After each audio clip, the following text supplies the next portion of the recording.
I've noticed a disturbing trend recently, and perhaps you have too. Mar-a-Lago face. Mar-a-Lago face. The Mar-a-Lago face. It's a beauty trend called Mar-a-Lago face. Mar-a-Lago face. The MAGA The Makeover. MAGA Makeover. Or maybe you've seen it in real life. If you live in LA or Miami or any other image-conscious city, you've met those women and some men who are inflicted with it. They're suffering from a condition commonly referred to as Mar-a-Lago face. Take a minute. Take it in. Obviously, that's a reference to the Palm Beach Club owned by President Donald Trump, and I'm not sure when it happened, but at some point, this unfortunate beauty trend broke free from his exclusive club and is spreading across the country. You often see it in women between the ages of 50 and 65 who look amazing at a distance or on TV, but when you get closer, you realize that their face is weirdly smooth and doesn't move naturally. It's like they all took the same picture to their plastic surgeon and said, I want this. Now, look, I'm not against getting work done. I'm in my 50s. I've had Botox. I might well get it again one day. And there are celebrities who've obviously had work done but look really great, like Jennifer Aniston or Michelle Pfeiffer, because they haven't gone overboard. They haven't tried to look like they are still actually 20. They've tried to look like a great 50. But then there are the people who try to freeze their face in time and end up with what's called a frozen face, like Nicole Kidman or Courtney Cox. So why does this happen? It happens because they're optimizing for a screen instead of real life. It's a huge mistake, and it's a mistake more and more of us are making thanks to the magic of technology. It might surprise you younger folks to hear this, but I grew up in an era when only a tiny handful of actors or models or politicians or news anchors regularly broadcast their image to a bunch of strangers. Most of us were passive consumers of those photographs, and most of us were only experienced by other people in real life. I mean, sure, those images affected us. A lot of high school girls, including me in the 1980s, starved themselves to a dangerous thinness trying to look like fashion models. Or we adopted ill-advised fashion trends like the baby doll dress that didn't really look good on anyone, but especially didn't look good on ordinary adolescents. But the thing is, when we tried to do extreme things to look like the people on screen, we got a lot of feedback from reality. We noticed eventually that being super, super thin didn't actually make us any happier or even more popular. So we figured out, eventually, how to chase what mattered. And some of us even figured out that the camera lies. It's easy to fool yourself into thinking that videos and photos are somehow especially real because, after all, there's no writer interpreting it for you. It's just a plain picture of what happened. But in fact, cameras can alter our perception of reality in dozens of ways. One is selective editing.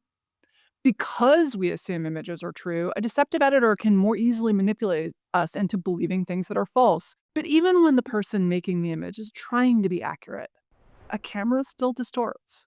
In real life, you see things in 3D. You have two eyes taking two different pictures, and then your brain integrates that into one picture that has depth. A camera flattens that into one field, as if you were a cyclops. Then there are all the ways that people taking those pictures try to buff them up.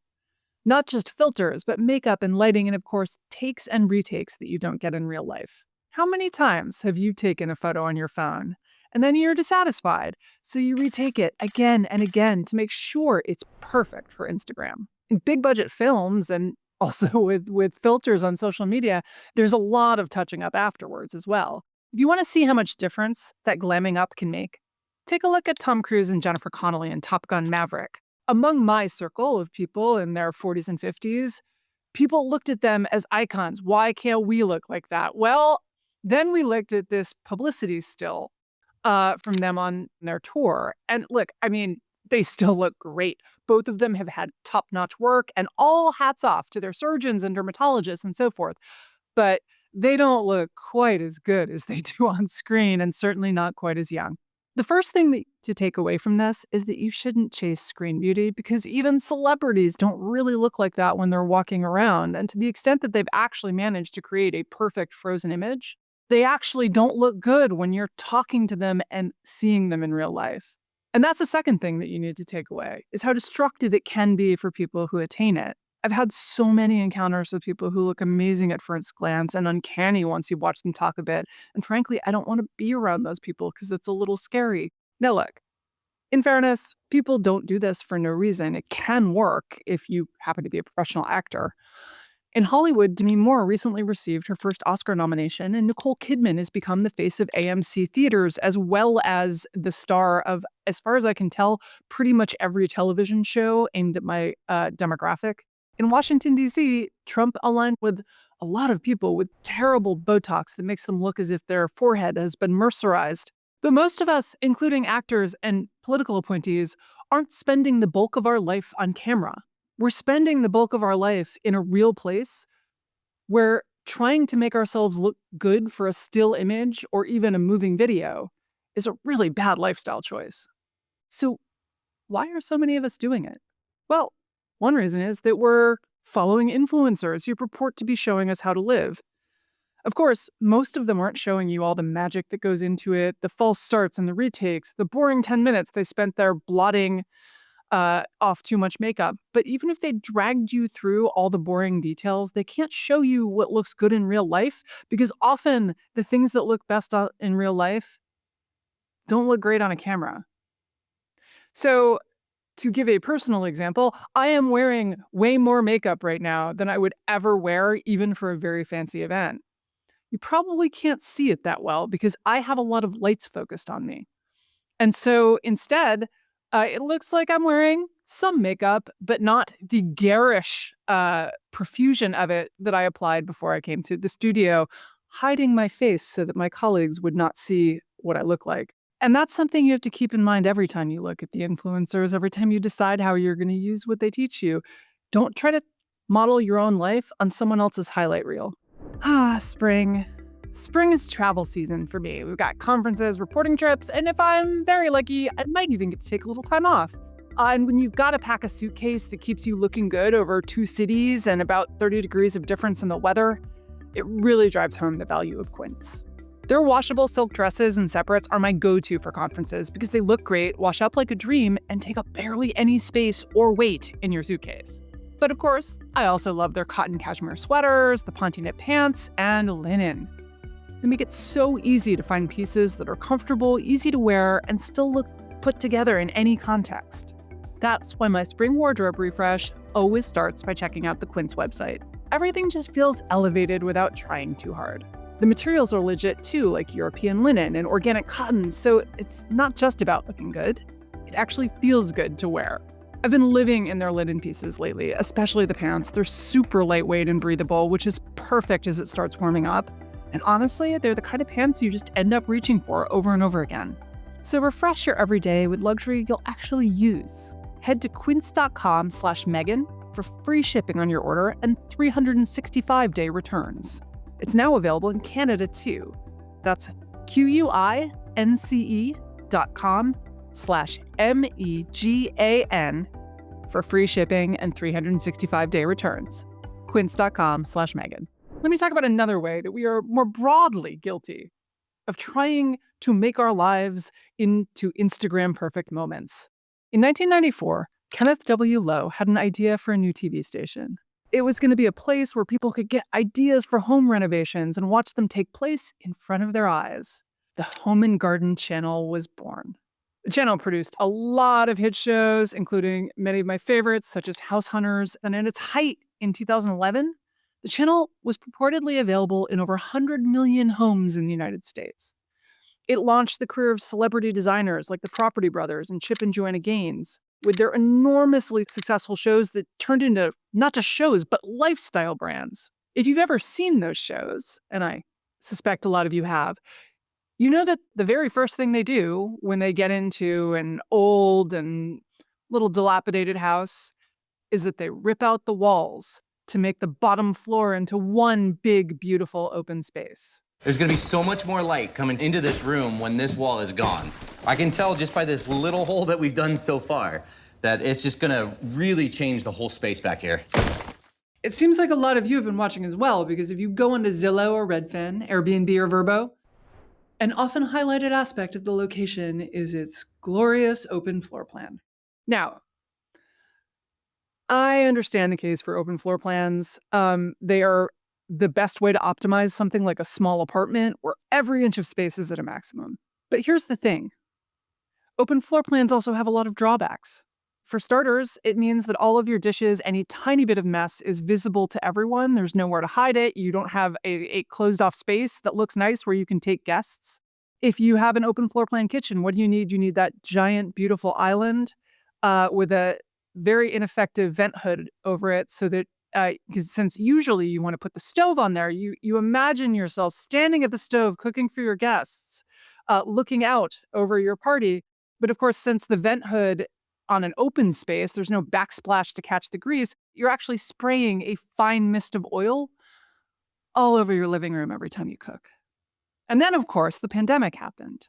Now, I had been a long-time opponent of open floor plans, and I have to say, during the pandemic, a lot of people who had told me I was crazy, that the open floor plan was the ideal way to live, came back and said, I'm sorry, Megan, you were right. Why? Because what does the open floor plan deny us? Any kind of privacy. Every noise, every sound, every bit of mess intruding on you all the time. If you are actually trying to live a life in your home, it's not all that great a way to live. So why does every home on every TV show look like this? Well, think about a camera lens. Think about what it takes to film a kitchen. A narrow space like the old galleys that many of us grew up in, where my mother produced a lot of meals for a lot of people.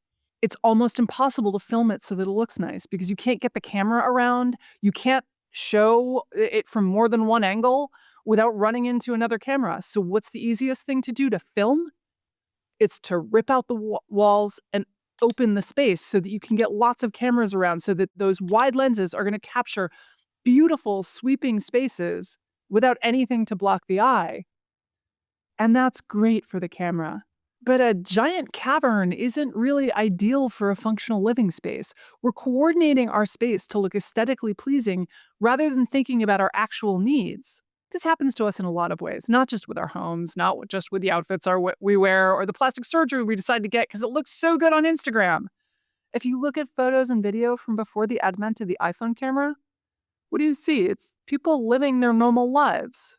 They're only posing with their family on holidays because, taking a picture involved hauling the camera around with you and getting film. Most of the time, people weren't posing for photographs and they weren't living for photographs.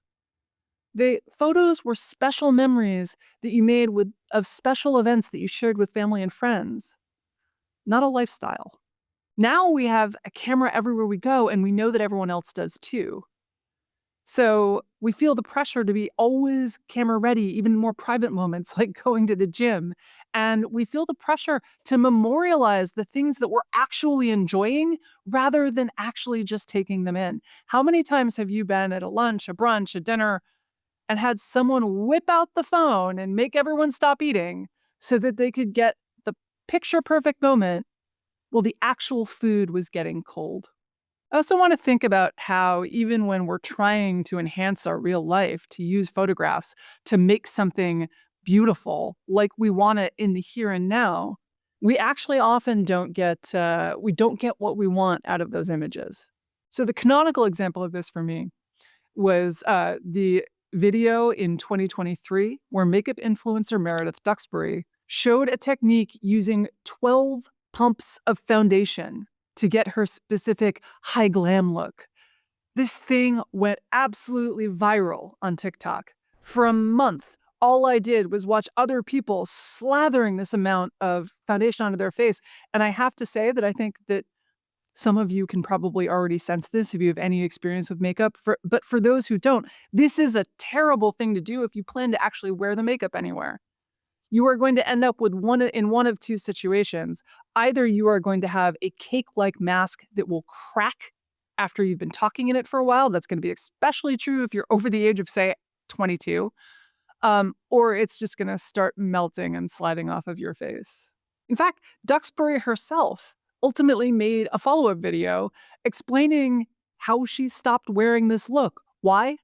It's not that I don't believe in the technique, it's just that I don't wear this much makeup anymore. Now, I'm sure that most people who tried the 10-pump foundation routine gave up when they realized it looked hideous in real life. But I do worry about the people who didn't because they're spending too much time on screens and not enough on the parts of their life that actually matter. Look, I'm actually not saying that makeup and home renovations don't matter. They're fun, they make us happy, and sometimes they're even useful.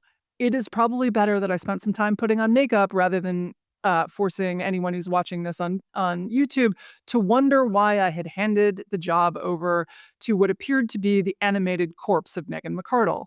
And you know what? I've watched a few videos on how to do that. When I was renovating my house, I did look at pictures of kitchens and even some home renovation shows to see if there were some tips I could pick up. But luckily for me, because my husband has a background in video, I was able to do this as an educated consumer with an understanding of what the lenses and the lights and all of the other subtle choices were doing to those images, what constraints they were being made under, and what they were optimized for, which was a screen and not for my house. When you're looking at any of these images, you should be looking to make them into your real life, not your Instagram reel. And that's the thing that I would ultimately like you to take away, which is, yeah, we're spending too much time on screens. It's distracting us from our real lives, but it's also distorting how we try to live our real lives in the moment. And we really need to step back from that. I think that often when we're looking at these makeup influencers, the home renovations and so forth, we feel like we're storing up ideas for the future. We are storing up ideas for the life that we are going to have someday, that perfect, beautiful, stunning set piece that we've been longing for our whole lives. But I think a lot about a quote from Annie Dillard. The way we spend our days is ultimately the way we spend our lives. So put down the phone and start looking around. This has been another episode of Reasonably Optimistic. Please follow us on YouTube or wherever you get your podcasts. And if you enjoyed this episode, please like and subscribe and give us a review if you have the time. And also, I'd love to hear from you in the comments. Hey, what is your opinion about open floor plans? And do you have a least favorite bit of celebrity plastic surgery? Anyway, hope to hear from you. Until next time.